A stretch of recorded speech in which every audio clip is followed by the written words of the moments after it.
In a locked records room at the Colorado State Hospital, a sealed manila envelope was discovered in 1983, its brittle paper and faded ink offering a glimpse into a chilling mystery. Inside were 12 index cards, each marked with a name, a date of birth, and a cryptic notation. Observation continues. Some of these cards had additional markings in red pencil, others did not. But one thing was clear. The Galvin family had been watched, monitored, and observed for years, as if their very existence held a secret that nobody dared to uncover. The names written on these cards, seemingly forgotten, would soon unravel a story that nobody could have anticipated. A story of a family whose genetic legacy was marked not by love and success, but by a disturbing and uncontrollable mental illness. A family whose home, once a symbol of suburban perfection, became a battleground of internal chaos, driven by a disease that would forever alter the lives of its members. This is not just the story of a family's struggle against schizophrenia. It is the story of a hidden curse passed down through the bloodline, affecting not only those who were diagnosed but also those who managed to escape it. What is the real reason behind the devastating psychosis that plagued the Galvin family? Was it fate or something deeper, something genetic, something that had been brewing within them all along? As we delve into this unsettling family history, remember to subscribe to Grave of the Shadows for more disturbing and unsolved mysteries like this one. Stay with us, and let's uncover the truth hidden in the shadows. The Galvin family appeared to be the picture of suburban perfection in 1950s Colorado. Donald and Mimi Galvin, devout Catholics with a strong sense of family values, had built a life that many admired. Donald was a military man, a veteran of the brutal Pacific Campaign during World War II, and later a respected instructor at the United States Air Force Academy. His wife, Mimi, was a woman of discipline and order, a mother dedicated to raising her 12 children with structure and routine. They lived in a new, split-level home just outside Colorado Springs, nestled in a neighborhood where lawns stayed neatly trimmed and sidewalks were always clean. To the outside world, they were the ideal family, the kind that represented the American dream. The couple's family began growing quickly, with their first child, Donald Jr., born in 1951. Over the next few years, the couple would go on to have 11 more children, 10 boys and 2 girls, each raised in an atmosphere of strict rules, early rising, and impeccable order. Mimi, a woman who once had dreams of a more glamorous life, turned inward after her children arrived, pouring her energy into creating a perfect, disciplined home. Napkins were ironed, floors were polished. Their children were always well-groomed, dressed sharply, and expected to behave with an impeccable sense of decorum. Yet, despite outward appearances, the Galvin home was already beginning to show signs of strain. While the world saw a family united by faith, love, and order, those who lived within the walls of the house experienced something very different. Donald, though still physically present, had changed dramatically since returning from war. His once charismatic personality was now dominated by quiet withdrawal, his emotional distance growing wider by the day. He didn't drink, didn't rage, but slowly retreated into himself. His emotional restraint became a constant in the home, and his silence left a gap that Mimi tried and failed to fill with rules and order. Mimi, for her part, held on to her ideals fiercely. She believed in discipline as the path to excellence, and she enforced it with an unwavering hand. Her devotion to Catholic family ideals was clear. There were no shortcuts in raising children, no excuses. Each child, whether Donald Jr., James, John, or one of the others, was expected to be sharp, disciplined, and perfect. But this belief in perfection created a climate in which imperfection could not be tolerated, and differences in behavior were punished by neglect or silence. As the years passed, the Galvin household became known for its scale. 12 children was a rarity, even by Catholic standards. But behind the sheer size of the family, something darker began to take root. The boys, especially during their adolescent years, grew increasingly wild. Bruises began to appear on their arms, and neighbors started hearing strange noises coming from the house. Thuds, yells, glass breaking, followed by unnatural silence. The children fought violently, but there was no corporal punishment, no obvious signs of abuse. Instead, Donald Sr. handed out boxing gloves and ordered his sons to fight it out. It became a family ritual, boxing as a form of discipline, not a solution. In public, the Galvins continued to project the image of a normal, hard-working family. Their church attendance was impeccable, and their disciplined home life was admired. But behind the scenes, the family's routine was laced with hidden tension, and as the children grew, cracks in the surface began to widen. The boys were raised in a house where silence was enforced and suffering was ignored. Praise was rare, emotional support even rarer. The emotional temperature of the Galvin home was cold, driven by routine and the pursuit of perfection, but devoid of affection. By the time the family moved into their newly built house in 1963, the signs of underlying dysfunction were already there, though no one outside the family could see them. Neighbors would notice the strange quietness of the home, the odd physicality of the boys, and the lack of openness in the household. To an outsider, the Galvins seemed like a model family, but inside their house, the stage was set for something much darker to unfold. By the time the Galvins had moved into their newly built home in 1963, the seeds of chaos had already been sown. The family continued to present a perfect facade to the outside world, but the cracks within were becoming more pronounced with each passing day.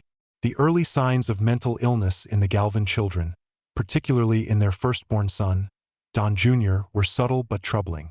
Don Jr. had always been an exceptional child. His teachers praised him for his discipline and leadership skills. He excelled in athletics, showing strength and precision in wrestling and football, and his bright future seemed to be set in stone. To those who knew him, he was the embodiment of his parents' hopes. Polished, disciplined, and well on his way to becoming the ideal American son.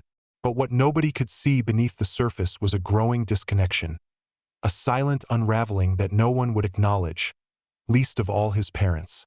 As Don Jr. entered his teenage years, his once vibrant and outgoing demeanor began to shift. His behaviors, though not outwardly alarming at first, started to show signs of something darker.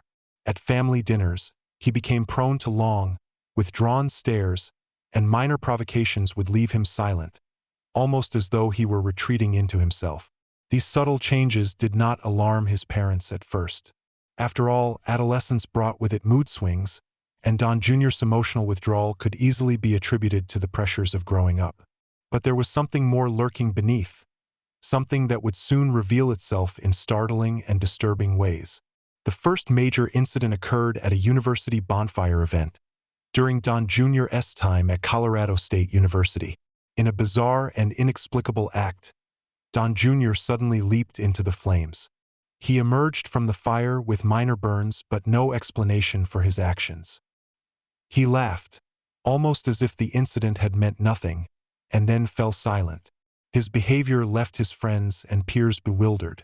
How could someone, who had always been so disciplined and controlled, suddenly act in such a reckless, self-destructive manner? This shocking event was just the beginning. In the months that followed, Don Jr.'s behavior continued to spiral. His actions became increasingly erratic, culminating in an episode that would forever alter the family dynamic. One night, Don Jr. was found to have strangled a cat in his dormitory room, and when questioned about it, he showed no remorse.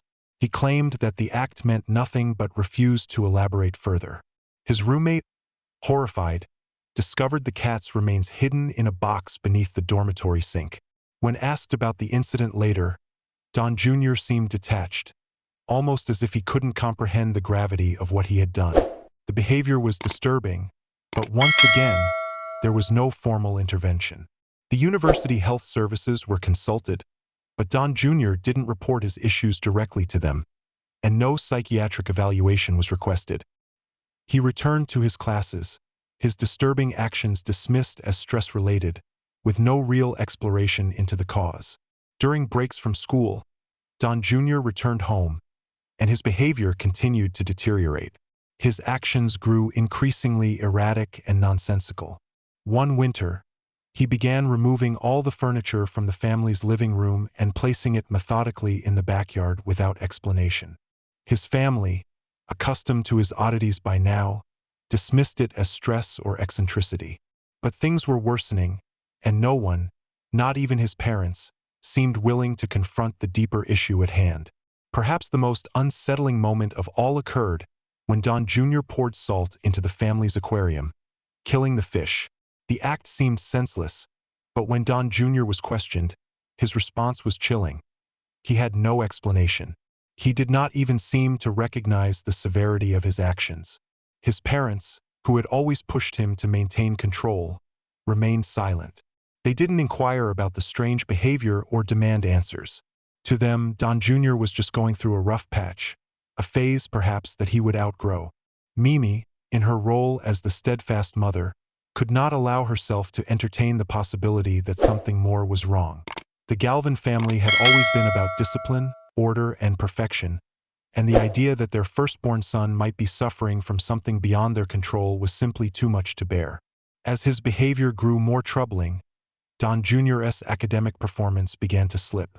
Professors noted his increasing absences, and when he did show up, he was visibly disengaged. But his family, still blinded by their hope that he would return to normal, refused to confront the truth. Instead, they chalked it up to the pressures of school, the breakdown of his marriage, and the typical stresses of young adulthood. Don Jr. was slowly becoming someone else, a person his family no longer recognized. The wild, erratic behavior continued to escalate, but there was no diagnosis, no attempt to intervene.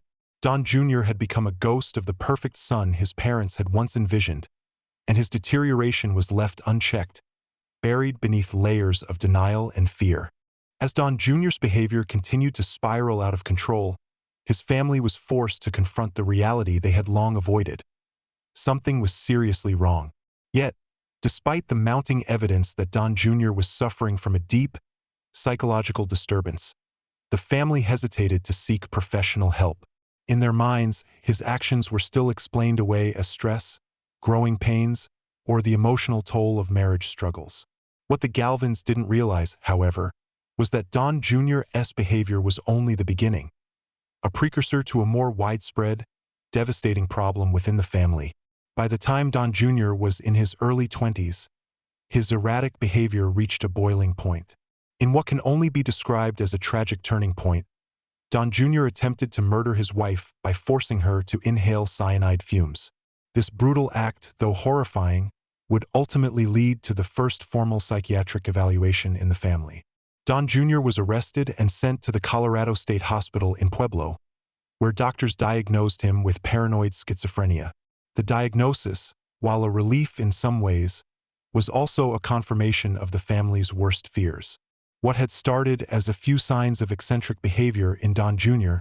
had now become a full-blown mental health crisis. Paranoid schizophrenia, a condition marked by delusions, hallucinations, and extreme emotional disturbance, had taken hold of him. His family, particularly Mimi, struggled to accept the diagnosis. It forced them to confront the possibility that the mental illness wasn't just a random aberration, but something more insidious, a genetic condition that could be passed down from one generation to the next. While Don Jr. was receiving treatment in the hospital, the family began to look more closely at the other children. It wasn't long before they noticed troubling signs in several of the other brothers. James, for example, had always been a relatively functional member of the family. He married early, had children, and appeared to be a stable, responsible adult. But soon after Don Jr.'s diagnosis, James began to exhibit disturbing symptoms of his own. He reported hearing voices, disembodied whispers warning him of unseen dangers, and his behavior began to deteriorate. He turned to alcohol to cope with his escalating paranoia, and his relationships with his wife became strained and violent. He accused his wife of conspiring against him, leading to multiple reported assaults. The behavior of James mirrored Don Jr.'s in many ways, but there was a darker layer to it. During periods of escalating psychosis, James began to sexually abuse his younger siblings. These incidents, which occurred in the midst of his psychotic episodes, were never reported. The family, still reeling from Don Jr.'s diagnosis, continued to minimize the severity of the situation. The idea that schizophrenia could lead to such violent and predatory behaviors was a reality they were unwilling to face, especially since they had no language for it and no diagnosis to justify the actions. Yet, as the years passed, more and more signs emerged in the family, not just of schizophrenia, but of other psychiatric conditions. Brian, another one of the Galvin sons, began showing signs of cognitive impairment after a violent head injury inflicted by his brother Joseph during a psychotic episode. This injury led to neurosurgical intervention, but even after recovery, Brian's behavior remained unsettling. He started to refer to himself as Paul McCartney and insisted that he had written songs he couldn't remember performing. His mental state became increasingly erratic, but as with the others, there was little intervention. His decline was also ignored, brushed off as the result of stress or personal difficulty. Peter, one of the youngest of the Galvin children, had always been known for his mathematical brilliance and discipline in ice hockey. However, by the age of 14, Peter began experiencing episodes of uncontrollable wetting and, most disturbingly, he started claiming that the devil lived beneath the house. His delusions intensified over time, and he was eventually diagnosed with severe paranoia and schizophrenia. Peter's treatment included multiple rounds of antipsychotic medications and electroconvulsive therapy, ECT, but it did little to alleviate his symptoms. His once promising future in academics and sports was overshadowed by his ongoing struggle with delusions and emotional instability. Joseph, one of the older brothers, was another troubling case. He remained largely functional in society, holding a job and maintaining a somewhat normal social life, but he, too, began experiencing severe hallucinations. He reported having intense visions, including conversations with a Chinese emperor in the clouds and past life memories from foreign nations. Despite maintaining a level of awareness about his condition, Joseph's delusions grew more persistent and led him to send threatening emails to his employer, resulting in his termination. As the Galvin family's psychiatric crisis unfolded, the severity of the situation became clear. 6 of the Galvin brothers, Don Jr., James, Brian, Matthew, Peter, and Joseph, were all diagnosed with some form of schizophrenia or severe psychosis, while the remaining 6 children, the girls and 4 other brothers, showed no signs of mental illness. This stark contrast within the family raised unsettling questions. How could so many siblings suffer from similar psychiatric conditions? Was it a genetic predisposition, or had something else triggered this widespread disorder? The Galvins, still in denial about the possibility of a genetic link, continued to rely on home-based care, with Mimi assuming the role of primary caregiver. She refused to institutionalize her sons, believing that she could manage them at home. But this decision placed an immense strain on the youngest members of the family, particularly the girls, who were forced to bear witness to their brother's disturbing behavior without understanding what was happening. Their childhood was marked by fear, isolation, and a constant state of vigilance, as they never knew when the next outburst or violent episode would occur. Despite the mounting evidence of a genetic disorder, no one outside the family seemed to take the situation seriously. Medical professionals failed to intervene effectively, and social services were never brought in. The family remained trapped in a cycle of silence and denial, too afraid to confront the reality of the illness that had taken hold of their home. The psychiatric decline of the Galvin family would eventually lead to a breakthrough in genetic research. But that revelation came too late for those who had already suffered under the weight of the illness. It wasn't just the loss of control or the violent outbursts that defined their story. It was the way in which the family struggled to recognize the disease for what it truly was, until it had already torn their lives apart. As the psychiatric decline of the Galvin siblings deepened, the family's dynamics became even more dysfunctional and toxic. Behind the rigid structure Mimi had imposed on her children, there was a growing undercurrent of fear, neglect, and psychological abuse. The Galvin home, once a picture of suburban perfection, had become a place of chaos and silence. Mimi, despite her devotion to her children, was unable to recognize or address the deeper issues plaguing her family. Instead, she maintained an illusion of order, an attempt to preserve the family's external image while the internal structure slowly crumbled. The rigid discipline Mimi had cultivated as a mother became a coping mechanism for a much deeper issue: her inability to confront the mental illness spreading through her children. Her strict adherence to perfection, combined with her emotional coldness, further alienated her children. In a home where individual suffering was ignored and emotional expression was frowned upon, the children were forced to internalize their pain. Their trauma was brushed aside, their mental health disregarded, as Mimi continued to focus on maintaining an outward appearance of control. But the psychological impact of Mimi's methods went far beyond simple emotional neglect. Her refusal to acknowledge the reality of her children's suffering led to a culture of secrecy in the Galvin household. When the children began to exhibit signs of psychosis, their behavior was written off as misbehavior or immaturity.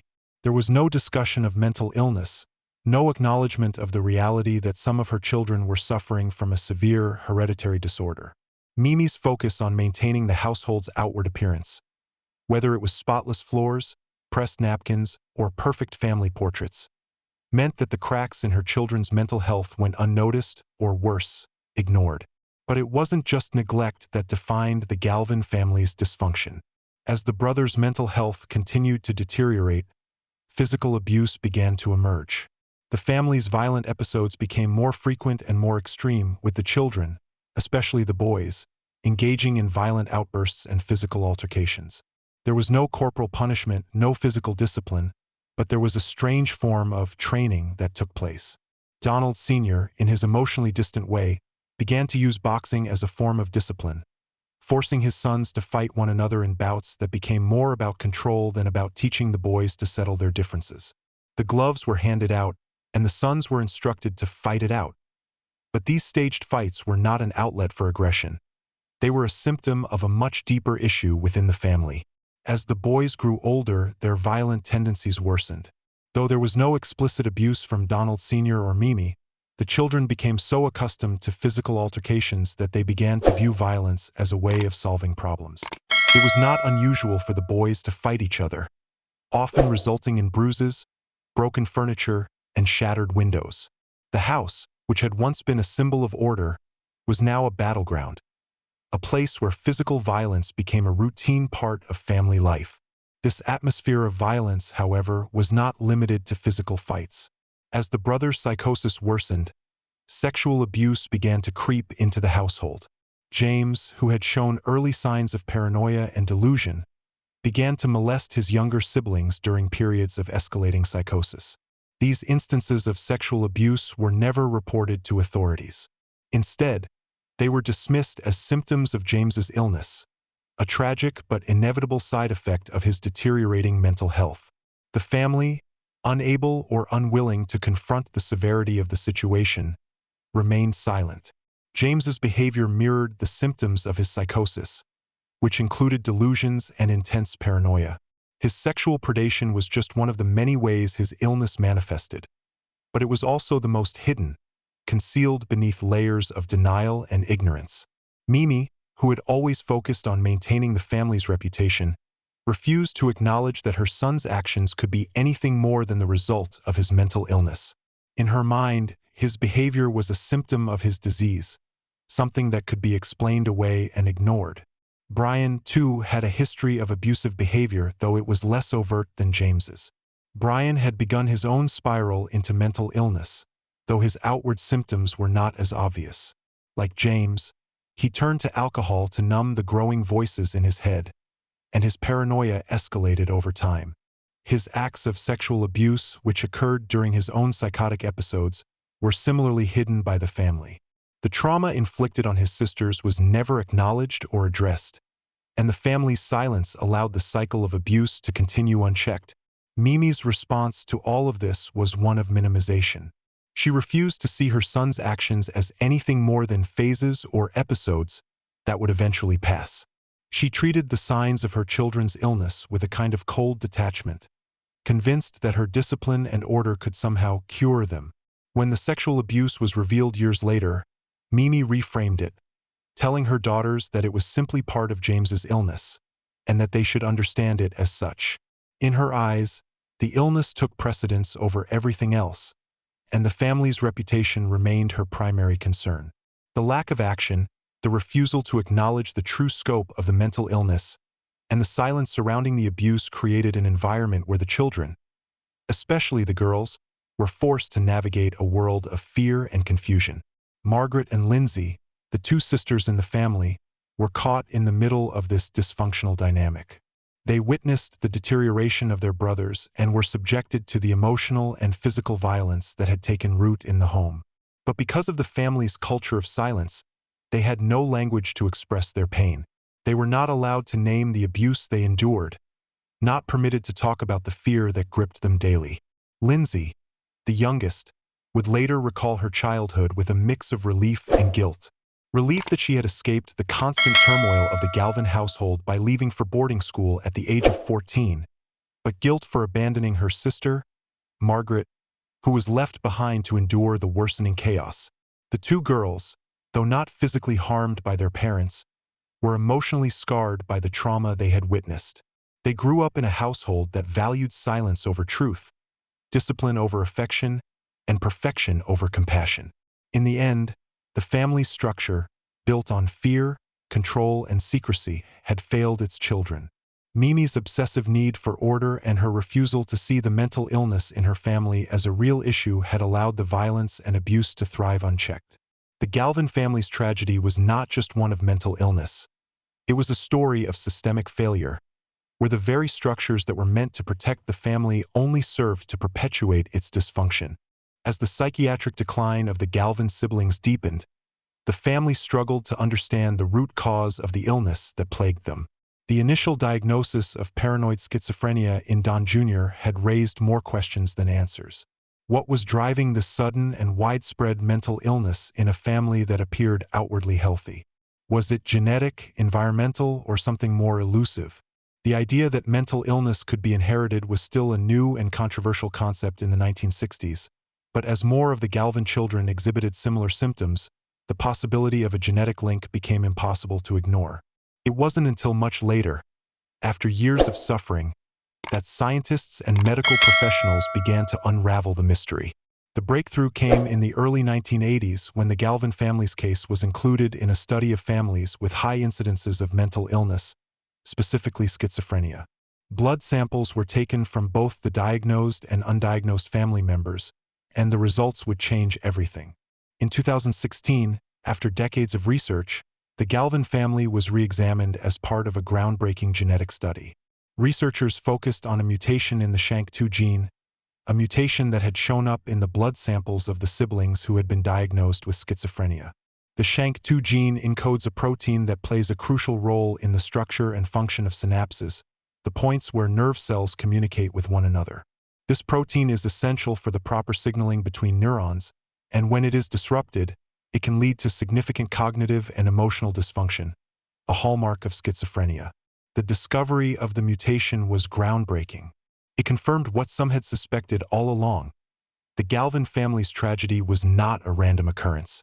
It was a result of a genetic defect that had been passed down through the generations.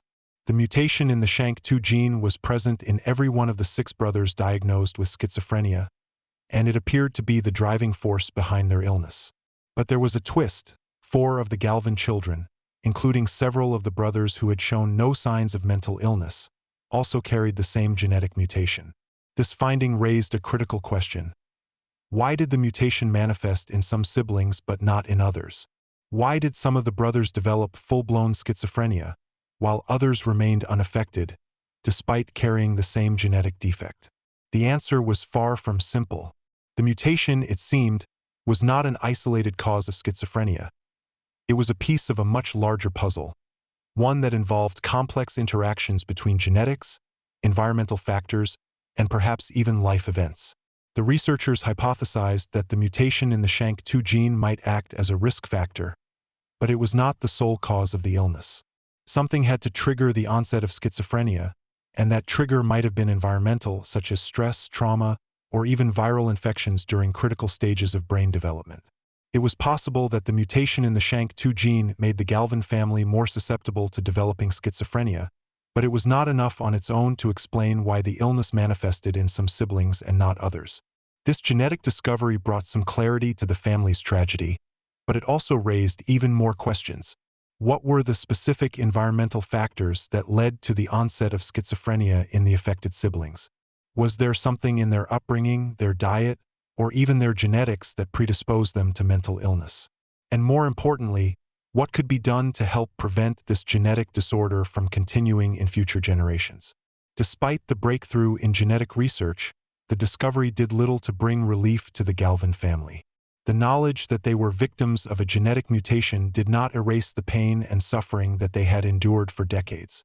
For many of the siblings, the damage had already been done. The trauma of living with mental illness had scarred them deeply, and even the revelation of the genetic cause could not heal the wounds. The Galvin family's case became a focal point for psychiatric research, as scientists sought to understand how genetic factors contributed to the development of schizophrenia. The SHANK2 mutation was eventually recognized as a critical piece of the puzzle, but it was clear that schizophrenia was far more complex than any one gene. For the Galvin family, the discovery of the genetic mutation provided some answers, but it also underscored the tragic reality that their family had been caught in the grip of an illness that they could neither understand nor prevent. The impact of the genetic discovery was felt most acutely by the surviving siblings. Those who had not been affected by schizophrenia, John, Mark, Michael, and Richard, were left to grapple with the knowledge that they carried the same genetic mutation as their affected brothers.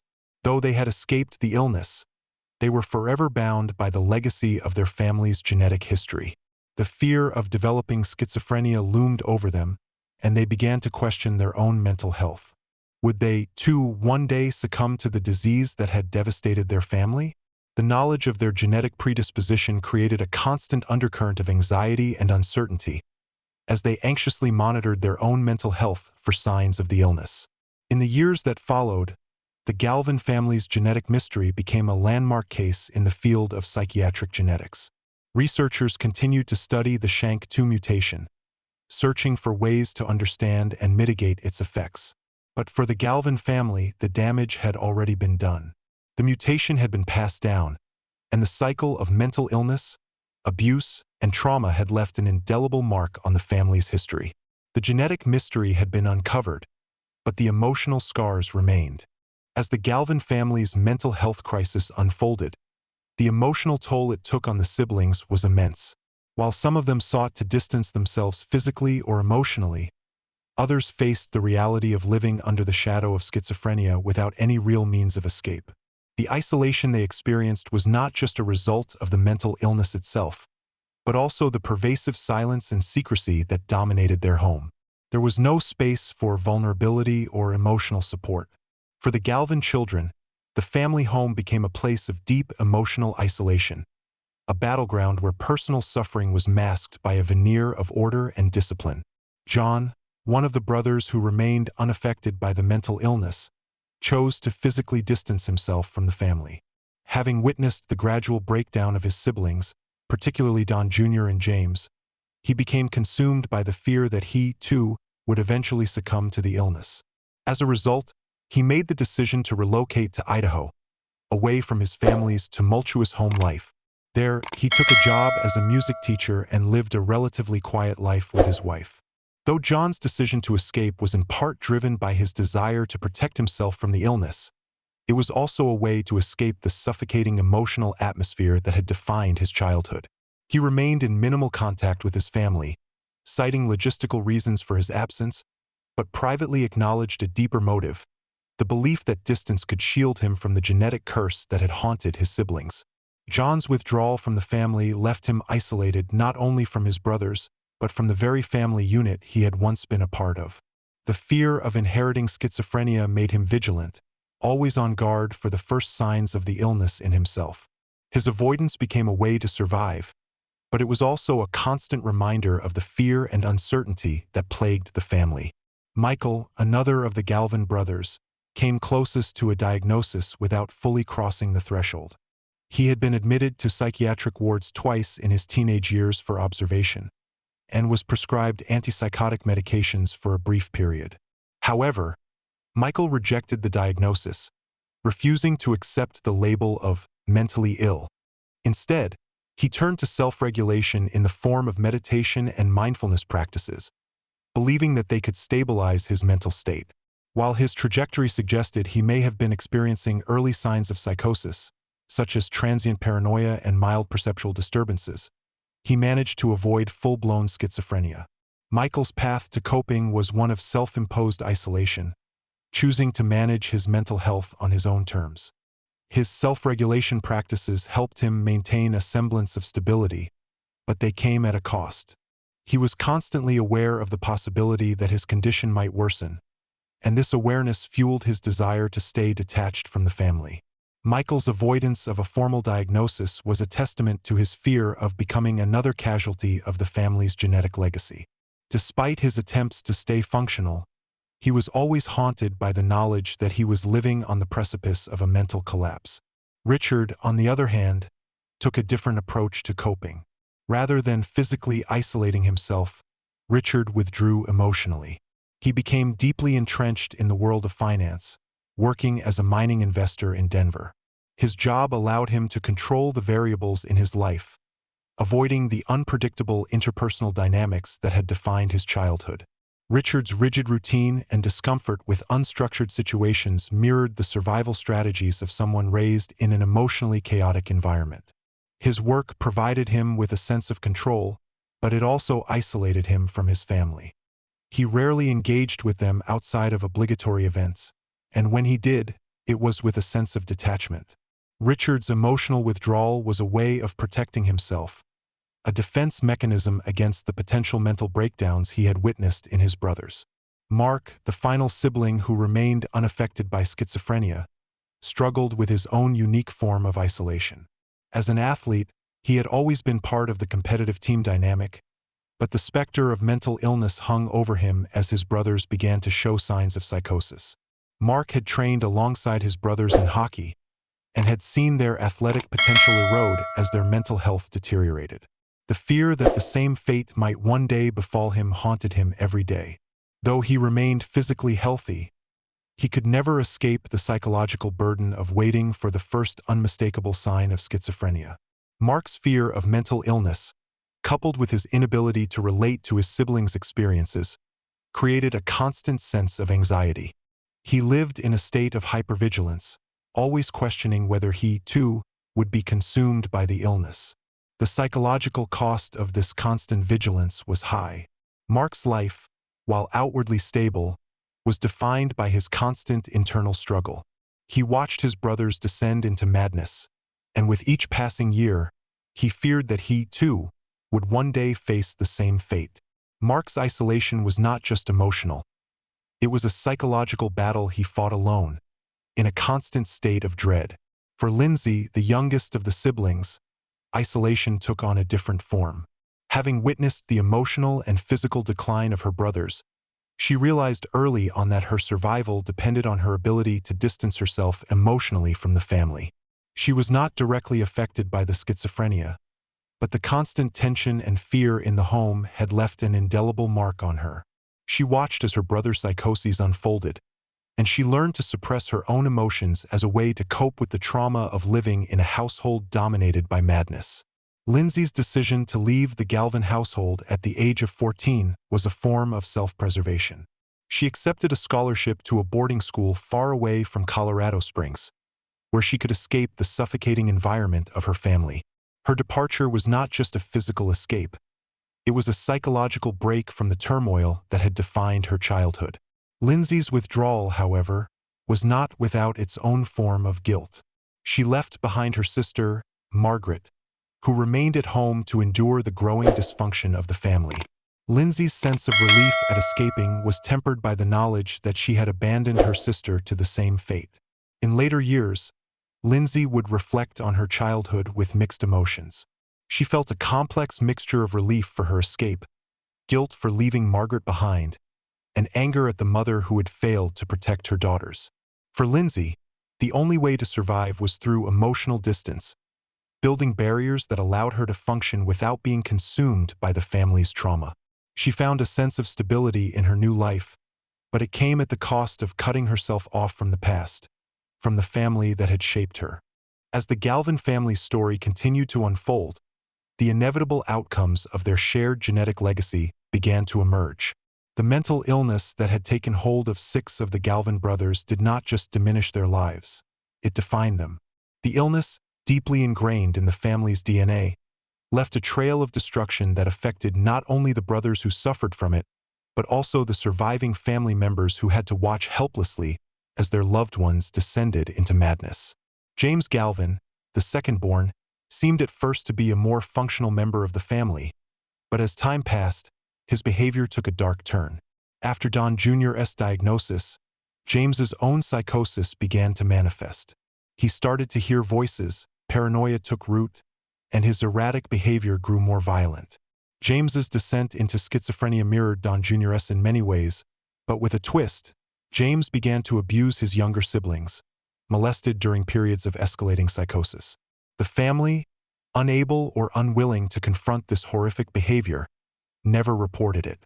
James, once considered a high-functioning member of the family, was now lost to the same affliction that had claimed his brothers before him. James's eventual demise was almost anticlimactic. In 2001, he passed away at the age of 55. His death, officially attributed to heart failure, was likely exacerbated by the long-term use of antipsychotic medications, which had taken a heavy toll on his body.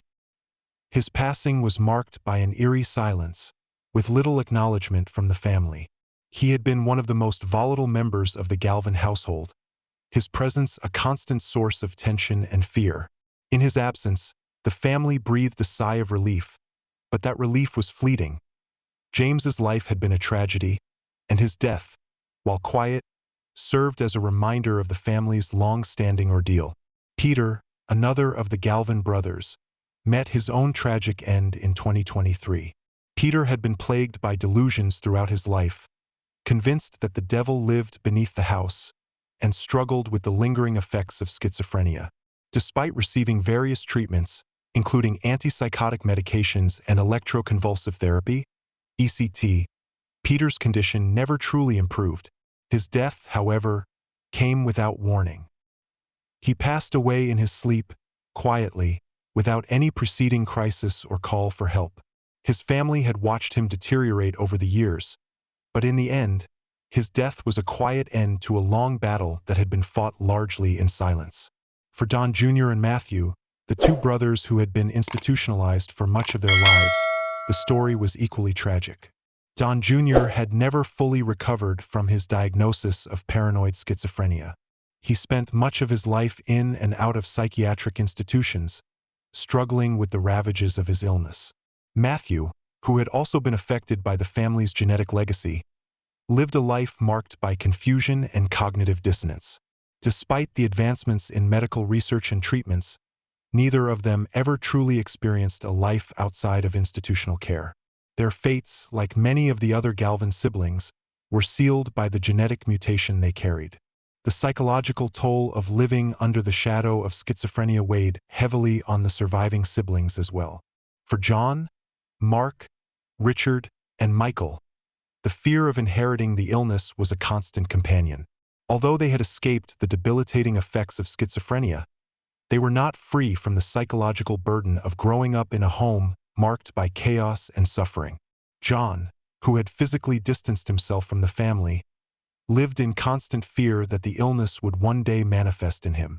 Richard, similarly, had built a life for himself, but his emotional withdrawal and obsession with control were symptomatic of the deep scars left by his childhood. Mark, perhaps the most outwardly stable of the siblings, spent his life in a state of anxiety, constantly watching for signs of the illness in himself. Even those who had not been diagnosed with schizophrenia could not escape the shadow it cast over their lives. Lindsay, the youngest and only daughter of the Galvin family, had been the first to escape the family's dysfunction. She left home at the age of 14, seeking solace in the structured environment of a boarding school. Lindsay's escape was a necessary act of survival, and it allowed her to create a life away from the overwhelming turmoil that had defined her childhood. However, her decision to leave was not without its emotional consequences. She would later reflect on the guilt she felt for leaving Margaret behind, as well as the complex emotions surrounding her mother's inability to address the abuse and mental illness in the family. The Galvin family's tragic conclusion serves as a stark reminder of the profound impact that mental illness can have on a family, especially when genetic factors play a significant role. For the siblings who were diagnosed with schizophrenia, their lives were marked by suffering, institutionalization, and isolation. For the survivors, the constant fear of inheriting the disease and the emotional scars of their upbringing would haunt them for the rest of their lives. The Galvin case was not just a story of genetic inheritance. It was a story of the failures of a family to recognize the magnitude of their struggles, of a mother unable to confront the truth, and of a society that failed to intervene when the signs of tragedy were plain to see. As the years passed, the Galvin family's story became a tragic, cautionary tale. A story of a family's descent into madness and the unspeakable consequences that came with it. Though some of the family members escaped the illness, none were truly free from its grip. The Galvins had become a case study, dissected by geneticists, psychiatrists, and criminologists. But their real story, the one of a family destroyed by the weight of genetic fate and unaddressed trauma, remains incomplete. Even after the death of many of the Galvin siblings, the legacy of their tragic story continued to ripple through the fields of genetics and psychiatry. Their case became one of the most studied examples of a family suffering from the inherited curse of schizophrenia, but for the surviving members, the scars of their past would never fully heal. The impact of the Galvin family's story extended beyond their own lives, reaching into the broader conversation about mental illness, genetics, and the invisible burdens of family trauma.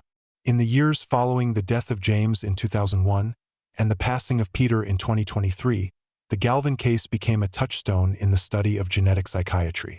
The discovery of the SHANK2 gene mutation, which had been passed down through multiple generations of the family, provided groundbreaking insight into the genetic underpinnings of schizophrenia. Researchers hailed the discovery as a significant step in understanding how genetic factors contribute to the onset of psychotic disorders, and the Galvin family became a focal point for genetic studies on mental illness. But for the surviving siblings, John, Mark, Richard, and Michael, the scientific breakthrough brought little solace. The fear of inheriting schizophrenia haunted them throughout their lives.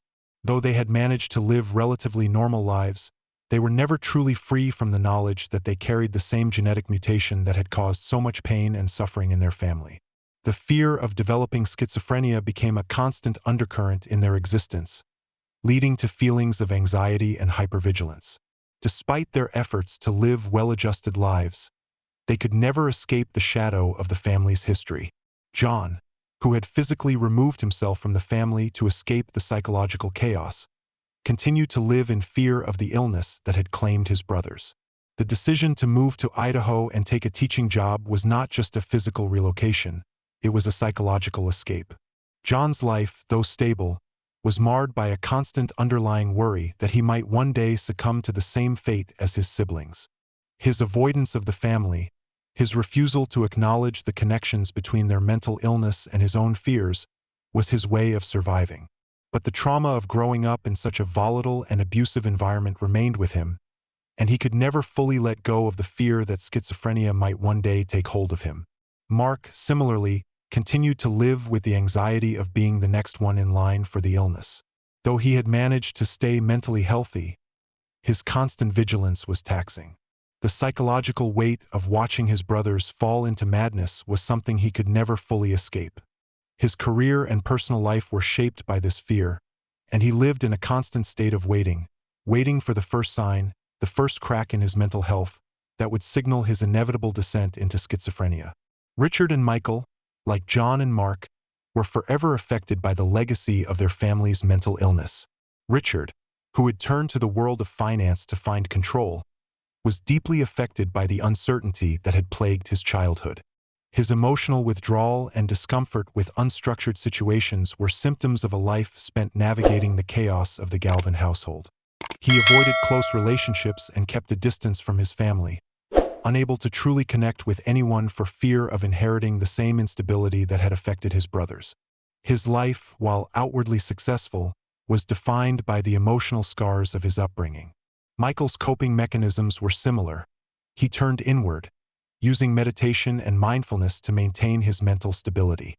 His rejection of formal psychiatric help reflected his deep fear of being labeled as mentally ill, of becoming just another statistic in a family marked by psychosis. Like his brothers, Michael lived with the knowledge that he was genetically predisposed to schizophrenia, and that knowledge shaped every aspect of his life. For Lindsay, the youngest, the legacy of the Galvin family's mental illness was no less profound. Though she had escaped physically and emotionally by leaving for boarding school at the age of 14, the trauma of her childhood remained with her. Her decision to distance herself from her family was a necessary act of survival, but it was also a source of guilt. She had left her sister Margaret behind, along with the brothers who were suffering from their mental illnesses. As Lindsay grew older and looked back on her past, she found herself grappling with a mixture of relief and regret. She had escaped the madness of her childhood, but at what cost? Her emotional detachment from the family, though a necessary coping mechanism, became a barrier to healing and reconciliation. Lindsay's experience was emblematic of the broader impact that the Galvin family story had on its surviving members. The emotional scars left by the family's history of mental illness and abuse were not easily healed, and they shaped the way the surviving siblings lived their lives. Though they were not directly affected by schizophrenia, they were all marked by the trauma of growing up in a household ravaged by mental illness. The legacy of the Galvin family's struggle with schizophrenia was not just a matter of genetics. It was a matter of the emotional and psychological toll that mental illness had taken on the entire family. As the years passed, the Galvin family's story continued to serve as a reminder of the profound impact that genetic disorders can have on families and the long-lasting consequences of untreated mental illness.